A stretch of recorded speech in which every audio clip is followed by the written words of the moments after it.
All right, let's begin with a word of prayer, and we'll begin with our study in the book of Ruth. Father in heaven, we thank you, Lord, for your love and your mercy, your kindness towards us. We thank you, Lord, that you sent Jesus Christ to be our Redeemer, and that we can know for sure that we are saved because of the grace and your mercy and your kindness towards us. So, Father, I pray that you drive home these biblical truths that will enable us to be established and strengthened. I pray, Lord, that we would grow spiritually. I pray for those who don't know the Lord as Savior, that they would come to know you as Lord and Savior before it's too late. And we thank you for this age of grace that you've given us, Lord, before the judgment is poured upon this earth. We thank you, Lord, for your kingdom program that's manifested in the book of Ruth. And so we give you praise, honor, and glory for the great things that you will do in our midst. And we pray that you cleanse us and forgive us in Jesus' name. Amen and amen. All right, so Ruth chapter 2. We finished Ruth chapter 2 last week, pero balik tayo muna sa Ruth chapter 2. And I want you to notice what Naomi said to Ruth. So naalala natin si Ruth.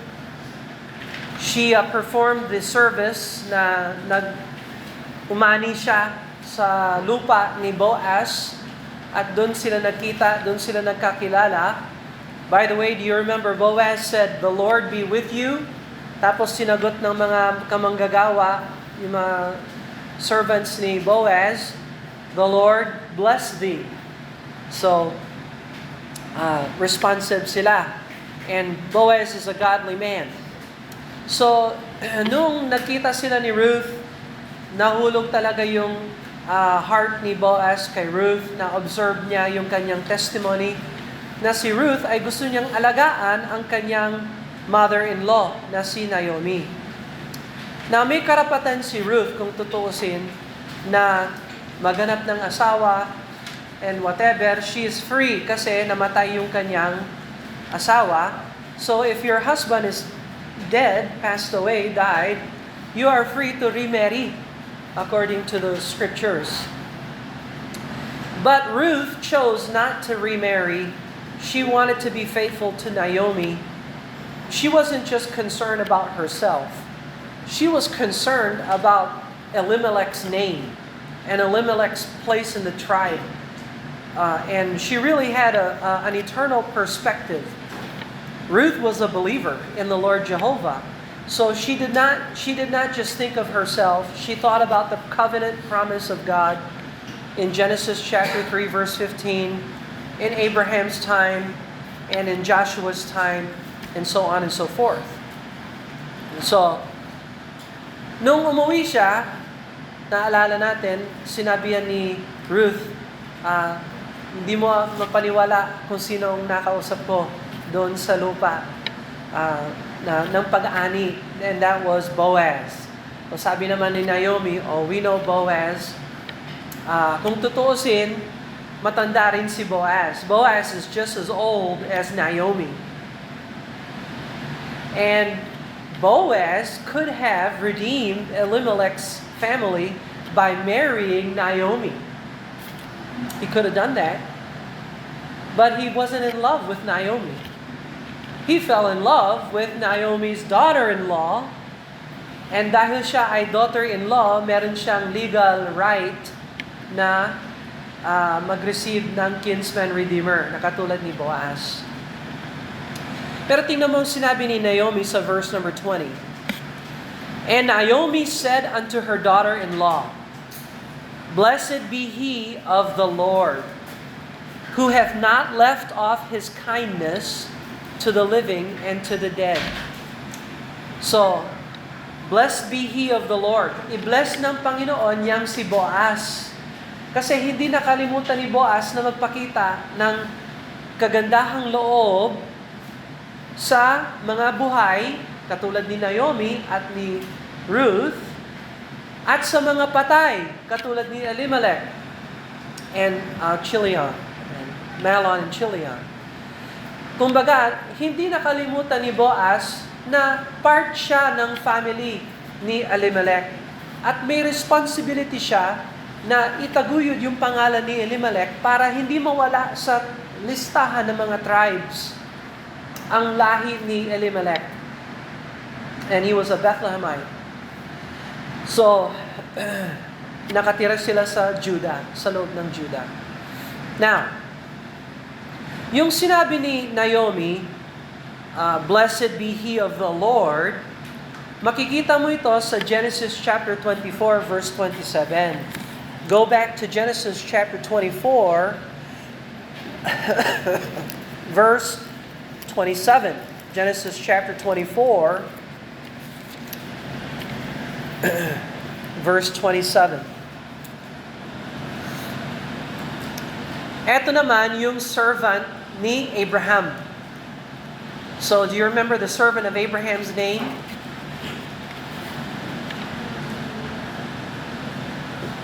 What's his name? Well, wala naman siyang pangalan sa Genesis 24. We were just surmising na hindi si Elimelech, si Eleazar. Yes, it's Eleazar.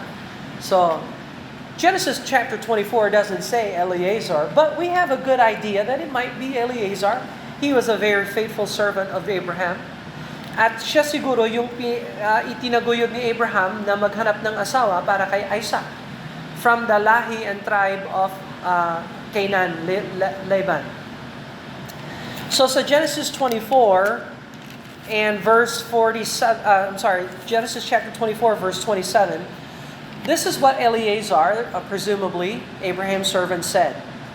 And he said, "Blessed be the Lord God of my master Abraham, who hath not left destitute my master of his mercy and his truth.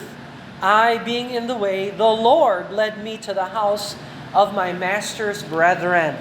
So, Eleazar's thankfulness to God's faithfulness. God is faithful and true. And the Lord be blessed because He is faithful and true, merciful and true. So itong ugali na, we bless the Lord for His faithfulness and mercy, is repetitious. Kumbaga, isang form of prayer and thanksgiving, itong pasasalamat na ito. Go to 2 Samuel chapter 2. 2 Samuel chapter 2. This is the same attitude and prayer na binanggit ni King David. 2 Samuel chapter 2, noong yung mga tao ng Jabesh Gilead, nakita nila yung bangkay ni Saul at kinuha nila yung bangkay ni Saul at binigyan siya ng proper burial. So napaka marangal ang ginawa nila sa bangkay ni Saul. At doon nagpasalamat si David. David thanked the Lord for them. 2 Samuel chapter 2 verse 5. It's the same thought, the same idea, same words almost. 2 Samuel chapter 2 verse 5. And David sent messengers unto the men of Jabesh Gilead and said unto them, Blessed be ye of the Lord, that ye have showed this kindness unto your Lord, even unto Saul, and have buried him. So tandaan natin, burial is an expression of faith, believing that there will be a resurrection. So sa mga unbelievers, sikat yung cremation.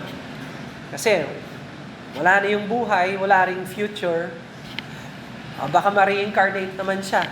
Hindi naman niya kailangan yung katawan niya. So we just cremate him. So tayo naman bilang Christian, we believe in burial kasi prinoproklema natin sa kamatayan natin. We believe in the death, burial, and resurrection of our Lord and Savior Jesus Christ. So, prepare for your burial, no? Sometime in the future. Huwag yung sa huling wakas, masyak na lang kami, tapos anong gagawin namin sa iyo, you know? We prepare. Anyway, tapos pag na-rapture naman, bahala kayong makipag-ugnay kay St. Peter sa recovery ng funds. I don't know. Anyway, but balik tayo sa Ruth chapter 2, verse 20. So Ruth, Naomi practiced the same idea. She blessed the Lord for Boaz. And Boaz's kindness sa Hebrew, kesed. Kesed.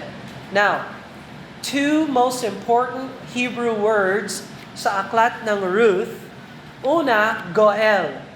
Naalala ninyo yung ibig sabihin ng Goel? Kinsman, Redeemer.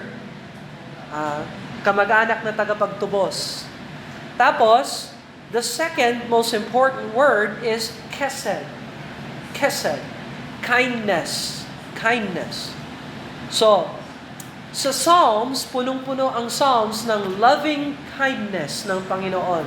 Naalala niyo yung Book of Lamentation? Napakasikat na passage sa Lamentation chapter 3. Do you remember that? It is because of the Lord's mercy. That's kesed. That we are not consumed. So kaya hindi tayo pupunta sa impyerno dahil sa kindness ng Panginoon. The kesed of God. So are you saved? Are you born again? Well, how do you know you're saved and born again? I'll tell you how I know. Because Jesus died for me. So yung kabayaran ni Jesus Christ ay sapat para sigurado ako na tatanggapin ako ng Diyos sa langit. Do you understand that? Hindi ako katanggap-tanggap sa Diyos dahil sa kabayaran ko o sa kakayahan ko o sa prayers ko o sa pagiging mabait ko. No, I have a way to heaven kasi nabayaran yan ng Panginoong Jesucristo. Do you understand that? May kontrata ang Diyos sa Diyos. God has a covenant kindness between Him and God the Son. So, sure, kapag ikaw ay saved, you are surely saved. You understand that? At hindi yan ang pagmamalaki. We're not proud. And we're not saying, wow, look at me, I'm so good. No, it's the opposite. The truth is, I'm so bad, I really don't deserve heaven. You know what I deserve? You know what you deserve?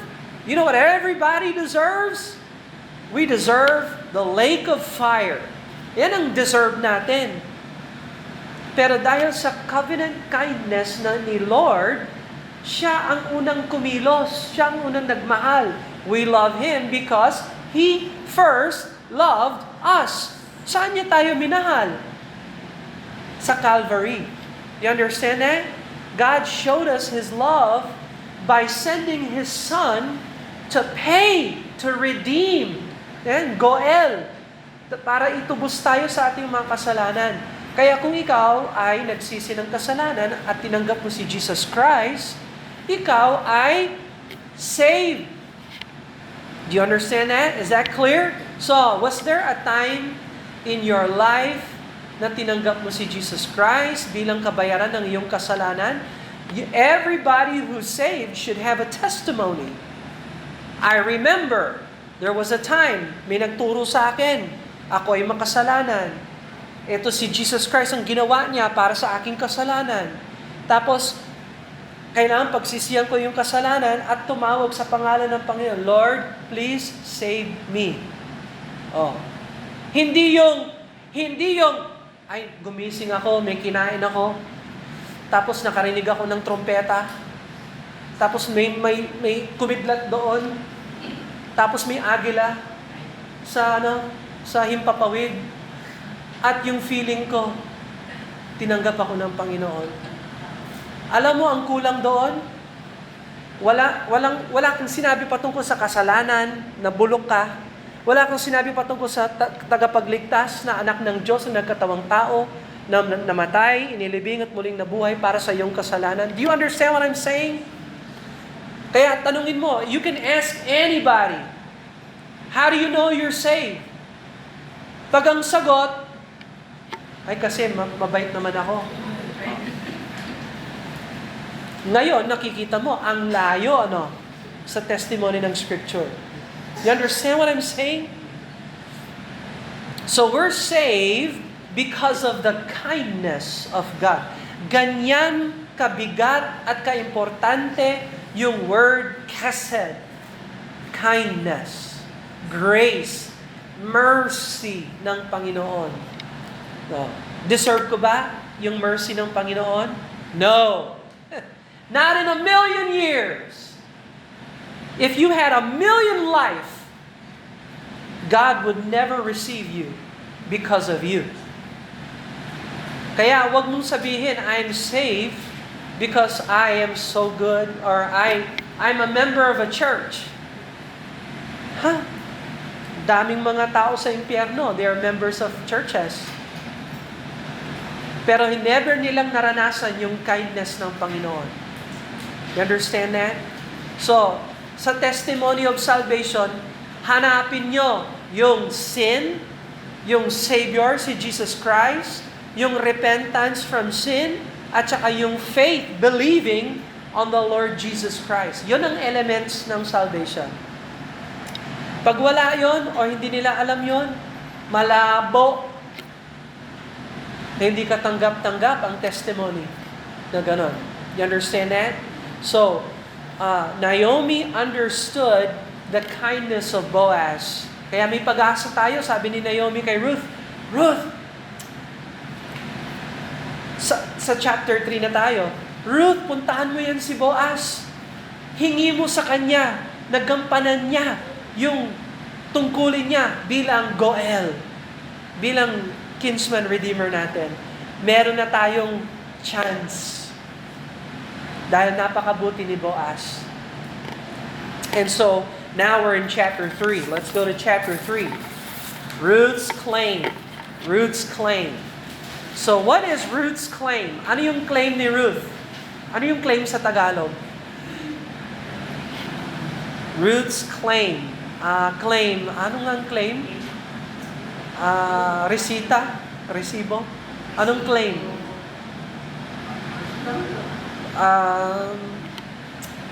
Context. Ano ang claim, no? Kapag may claim ka, halimbawa, may resibo ka, punta ka sa tindahan, sabi nyo, namimigay kayo, ito, may claim ako. Oh. Ticket. Ticket ni Ruth? Kasi Stub? yeah. Yes, parang gano'n. Parang yung stub, yung claim stub. Oh, di ba? Pag wala kang stub, walang no? So, yan, claim ni Ruth. So, ano yung claim ni Ruth? Tingnan mo ang verse number 12. Verse number 10. Verse 10. And he said, Blessed be thou, Lord, my daughter, for thou hast showed Ayon, verse 9. And he said, Who art thou? And she answered, I am Ruth, thine handmaid. Spread therefore thy skirt over thine handmaid. Ito yung claim niya. For thou art a near Goel, kinsman. Spread your skirt over me. Put me under your wings. Marry me. Fulfill your obligation to me, because I know you are our near kinsman. You are my redeemer. So anyway, that's her claim. Now, i-confirm naman yan ni Boaz. But we're ahead of the story. So let's go back to Ruth chapter 3, verse 1. Ruth chapter 3, verse 1, Naomi instructs Ruth. So, Ruth naman is a humble servant, and Naomi said, you go over to Boaz and you present yourself to him for marriage. So don't forget, there's at least 7 weeks na nakalipas. Every day, Boaz and Ruth saw each other, and he took care of her, and the story just progresses from there. So it's not like Boaz didn't really know Ruth. Boaz knew Ruth.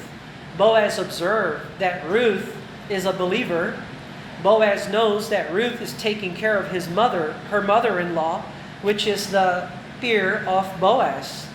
And so then Naomi, her mother-in-law, said unto her, My daughter, palaging my daughter si Ruth. So, yan ang pangalan niya dito, my daughter, my daughter. Everybody calls her their daughter. Shall I not seek rest for thee? Hindi ba ang mother-in-law, nababahala siya na yung anak niya ay walang security? Di ba ganun ang mga magulang? Ang gusto lang talaga ng magulang sa kanilang mga anak ay okay sila. Magulang yan, nanay yan. Kaya si Naomi sabi niya, Ruth, ang habol ko lang talaga sa'yo, rest. Magkaroon ka ng security na pag wala na ako, mabubuhay ka. And so as a godly mother-in-law, that it might be well with thee. Verse 2, And now is not Boaz of our kindred with whose maidens thou wast? Weren't you with Boaz's maidens and stuff? Yeah. Behold, he winnoweth barley tonight in the threshing floor. Wash thyself therefore, and anoint thee, and put thy raiment upon thee, and get thee down to the floor. Yung floor, threshing floor. Kung saan kung saan yung winnowing. Ano yung winnowing sa Tagalog? Yung palay, yung parang ginaganyan nila yung palay. Parang tinatanggal yung papa. Ano yun? Tinatanggal yung iba. Yes, yung para yung grain, matira yung grain, yung extra mahulog, tapos pwedeng lang ilagay sa apoy, and so on. So they do that. That's a threshing floor. But make not thyself known unto the man, until that he have done eating and drinking. Hindi to drinking na pang-alak na laseng. It's basically just feasting. So, pagkatapos ng trabaho, si Boaz at yung kanyang mga kamanggagawa ay kakain sila, tapos matutulog na sila. Matutulog sila sa threshing floor in the same location na kung saan yung grains na pinaghirapan nila para maprotektahan. Para walang hayop na kumain o di kaya magnanakaw na kukunin yung kanilang mga pinaghirapan. So, Boaz bilang manager, leader, steward ng kanyang grains, ay matutulog siya doon kasama yung kanyang mga men. Okay? So, verse 4, And it shall be when he lieth down, thou shalt mark the place where he shall lie. Kung saan siya mahihiga, make sure na nandun ka, si Ate Wilma. Come on in.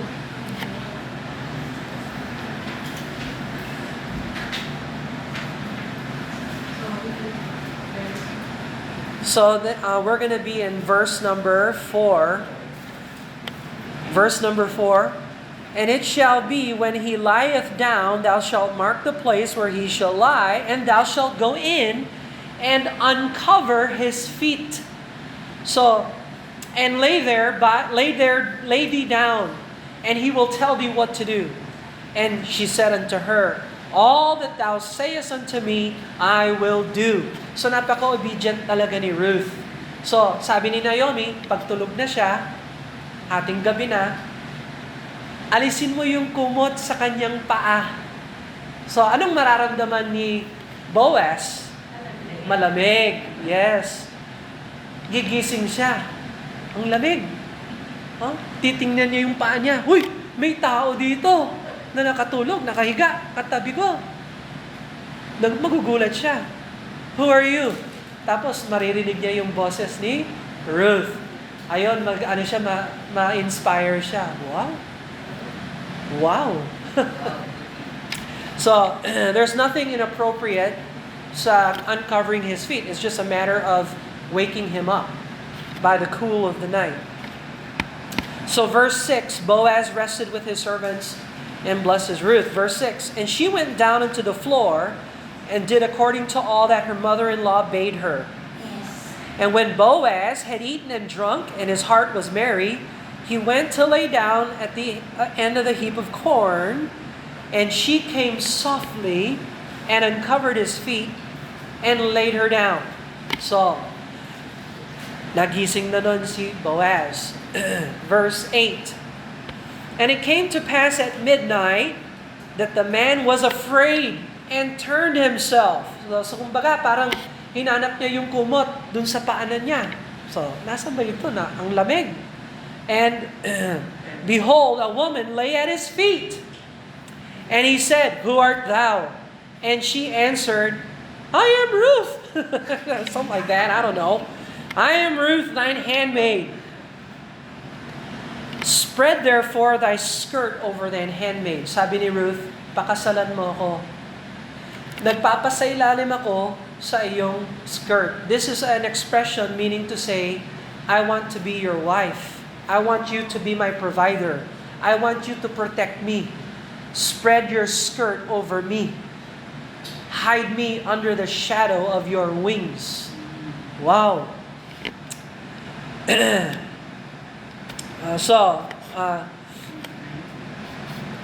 For thine handmaid, for thou art a near kinsman. Ikaw ang aking Goel. You are my kinsman redeemer. May karapatan ka. May tungkulin ka at may karapatan ka na pakasalan ako. Legal ang gagawin natin. This is all godly and legal. So, dito, sabi naman ni Boaz, verse 10, and he said, Blessed be thou of the Lord, my daughter. So, sinasabi ni Boaz, medyo matanda na ako. Ikaw, bata ka, are you sure? You want me to marry you? For thou hast showed more kindness in the latter end than at the beginning, insomuch as thou followest not young men. Wow, plural. Young men, whether poor or rich. Alam mo, Ruth, ang daming nanligaw sa'yo. Are you sure you want me to marry you? Look at all the young men that came after you. Pero sabi niya, you are more honorable in the latter than in the beginning because you're asking an old man to marry you. And not because you are seeking financial security for yourself, but because you want to take care of Naomi and Elimelech's name in the tribe of Judah, honoring Jehovah God. So nakikita mo, Ruth is not being selfish. She is being very, very biblical and theological. So, tingnan mo yung mga young men. Pwede ka namang pumili sa kanila. Tandaan natin, walang obligation si Ruth para habulin niya si Boaz. Kung tutusin, pwedeng piliin ni Ruth ang kahit sino sa kanyang mga manliligaw. Any of the young men, kabatch niya. You understand that?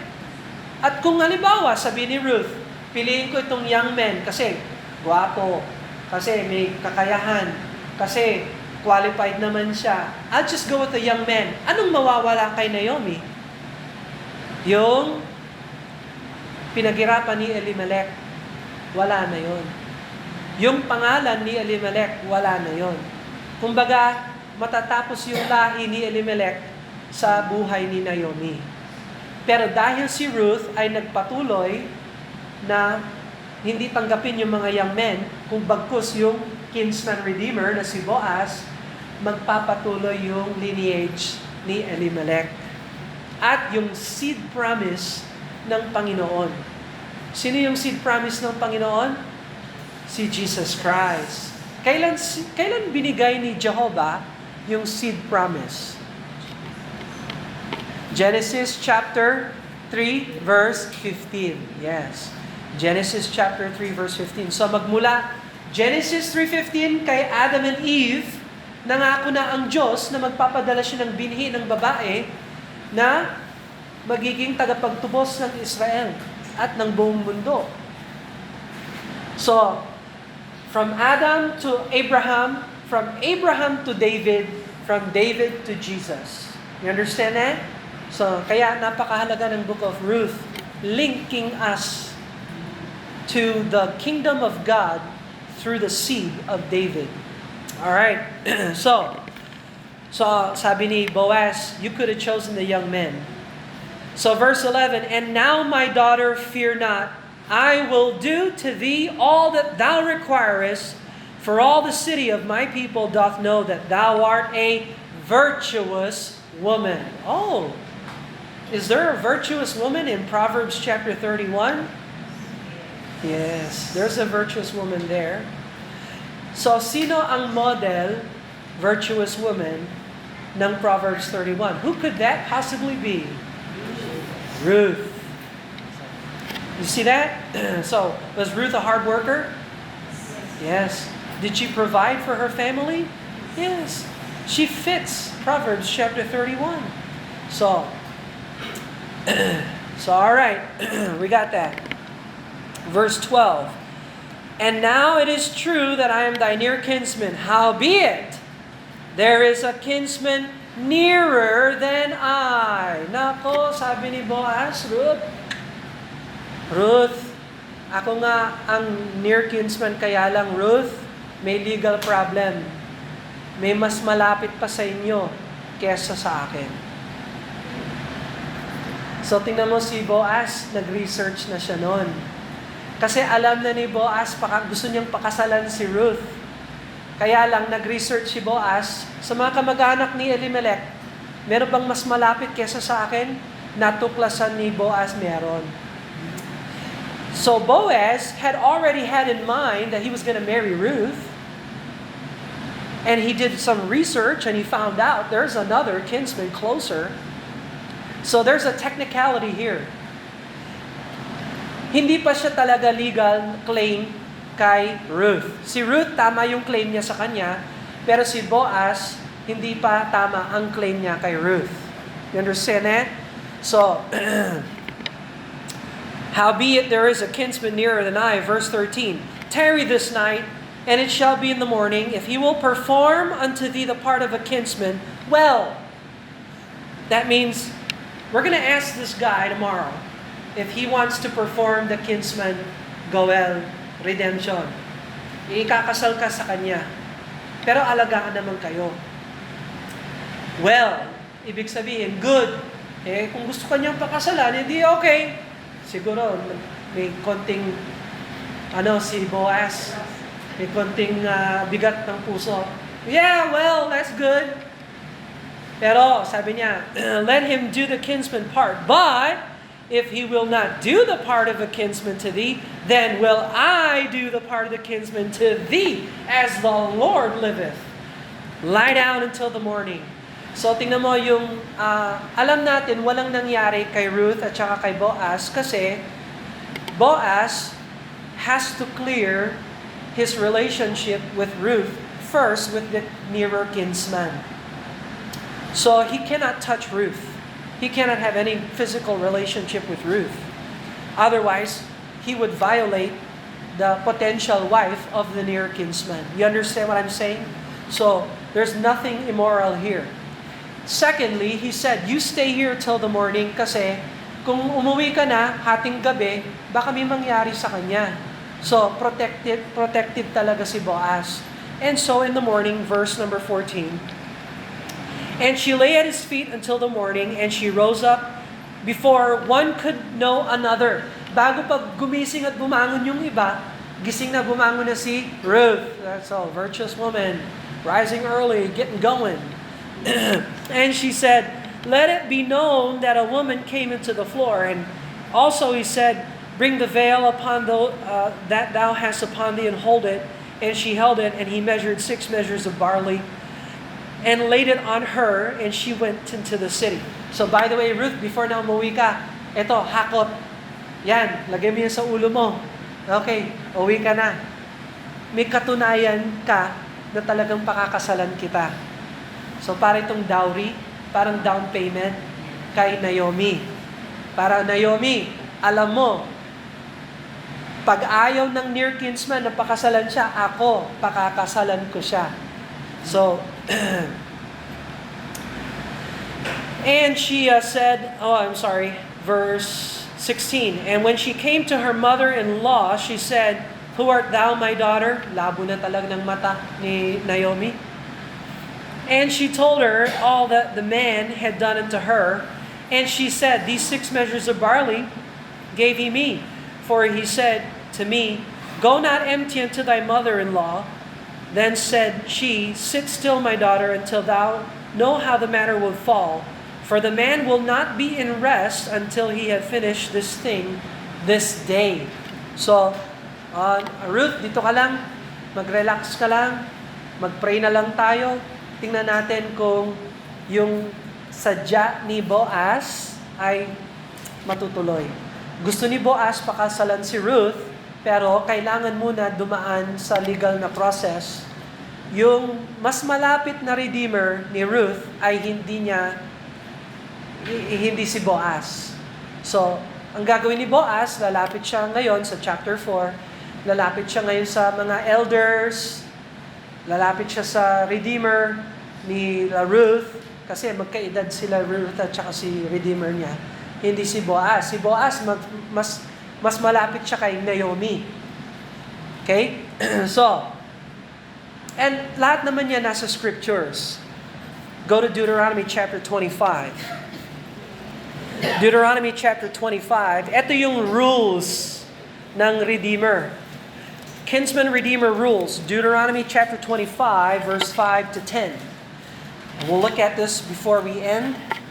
But Deuteronomy chapter 25, verse 5. Deuteronomy 25, verse 5. If brethren dwell together, and one of them die, and have no child, the wife of the dead shall not marry without unto a stranger. Her husband's brother shall go in unto her, and take her to him to wife, and perform the duty of an husband's brother unto her. So, yan So, Ruth, pinakasalan niya yung anak ni Elimelech. Meron ba silang anak? Wala. So, they didn't have any children. She fits this qualification. So, kailangan may redeemer siya sa kamag-anak ni Elimelech.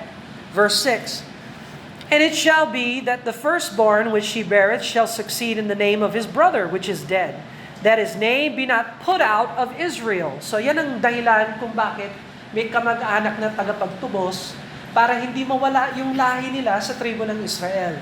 Magpatuloy yung pangalan. Verse 7, And if the man like not to take his brother's wife, may obligasyon siya na pakasalan, pero ayaw naman niyang pakasalan. May karapatan siya na tanggihan. Alright? To take his brother, then let his brother's wife go up to the gate unto the elders, and say, My husband's brother refuseth to raise up unto me his brother's name in Israel. He will not perform the duty of my husband's brother. Verse 8, Then the elders of his city shall call him, and speak unto him. And if he stand to it, so tatawagin yung Redeemer, Oy, you have an obligation to establish your family name. You need to marry this woman. And if he says, I don't want to marry her, well, and say, I like not to take her. I don't want to take her to my wife. Verse 9, Then shall his brother's wife come unto him in the presence of the elders, and loose his shoe from off his foot. Kukunin niya yung sinelas ng lalaki. So, yung shoes of his foot is a symbol of his authority and a symbol of his properties. Lahat ng karangalan niya nasa kanyang tapakan, kukunin yan sa kanya. O di, pinapawalang sala kita. Wala ka ng responsibility. Pero sa akin yung lahi mo. Your privileges are mine. Loose his shoe from off his feet and spit in his face.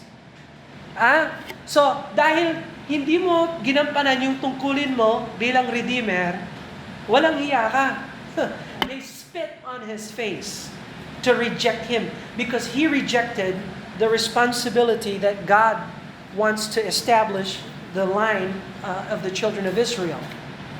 So, now, remember these things because when we go to chapter 4, we're going to see a fulfillment of this. But walang spitting. There's no spitting of the face because medyo yung kinsman na malapit kay Ruth, hindi niya gagampanan yung kinsman niya.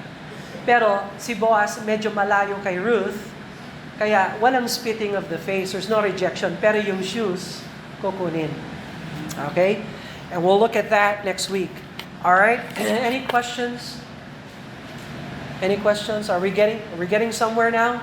Okay, so next Sunday there's going to be a marriage. There's going to be a union and a fulfillment of Deuteronomy chapter 25. And then all the beautiful things that'll come out from that. All right? So are we clear? So was there anything inappropriate with Ruth and Boaz? Nothing. Sa Deuteronomy 25, yung first na qualification ng redeemer. Hindi ko na-guess yun. Kailangan, siya, nasa lahi siya. Kung walang anak, sabi ko walang. Yes, yung balo, walang anak.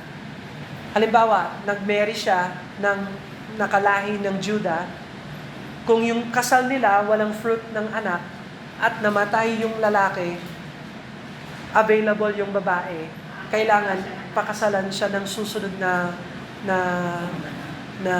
kapatid. Kailangan walang anak. Yes, kailangan walang anak. Yes, that's Kailangan siya may anak, hindi pwede. Yes. Ibig sabihin, may security naman siya kasi may anak sila. Okay. So, kasali pa rin siya sa security. No? Kasi meron siyang pangalan. Kung wala, walang security, hindi matutuloy yung lineage. Kaya kailangan ilagay siya sa lineage para may security siya. Yeah, but it's a rule. Kailangan walang anak. That's a rule. And fit na fit dito si Ruth. She fits right in. And Boaz fits right in. Pero next week, we'll find out what happens to that nearer kinsman who doesn't want to perform his duty, which is a blessing for Boaz. Boaz like, that's great. I'll take her. If you don't want her, you're dumb. You're fool. I'll take her. My virtuous woman. All right, let's pray. Father in heaven, we thank you, Lord, for the book. We thank you, Lord, for the things that we're learning in the scriptures. We're learning to connect the dots between Adam, Abraham, David, and Jesus through the book of Ruth. And we see your great plan.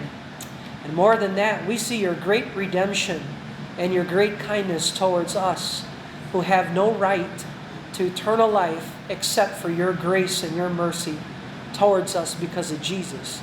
And we thank you for these things in Jesus' name. Amen and amen. God bless you. You are dismissed.